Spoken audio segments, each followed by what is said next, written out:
Brilliance Audio presents Protecting His Best Friend's Sister by Samantha Chase and Noelle Adams. Performed by Maxine Mitchell and Joe Arden. The first time Harper Murphy turned me on, she was 16 and crouching down beside a flat tire on the side of the road. I was only 18. She was my best friend's sister and totally off limits. But I wasn't some creepy 30-year-old leching on a kid. Still, she was forbidden. I definitely didn't want to get hard at the sight of her. Her brother Gavin and I were both seniors in high school that year, and we'd been best friends all our lives. He was getting ready for soccer practice when he got a call from his little sister. She was on a winding country road outside of town, and her tire had blown out. She had a spare in her trunk, and she was trying to put it on herself, but if he happened to be in the area, she'd be happy to see him. That was actually what she said, if he happened to be in the area. Not that she needed his help. She'd always been little and blonde and pretty, and it was hard not to look at her and see delicacy, helplessness. She hated that. When I was 8 and she was 6, she chewed me out for helping her move a heavy rock across her backyard so she could set up a tea party for her stuffed animals. There she was in her Cinderella dress and a tiara on her head, dragging a rock almost as big as she was, and she yelled at me for trying to give her a hand.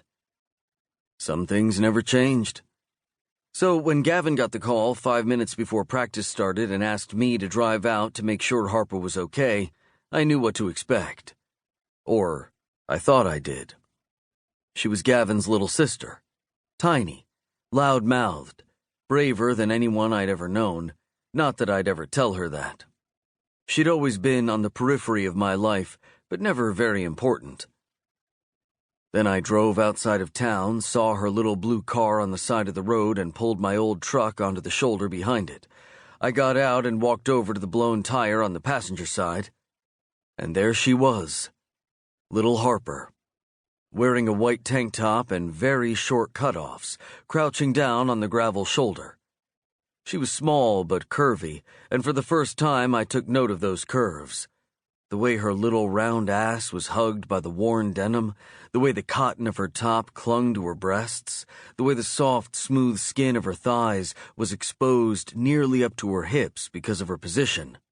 Her blonde hair was in a loose ponytail, but a lot of it had slipped out and was sticking to her damp neck and shoulders, and her shirt was riding up as she leaned forward, exposing a large expanse of bare skin and the top of her pink panties. I stood like an idiot on the side of that road, dumbstruck as a wave of heat and arousal slammed into me without warning.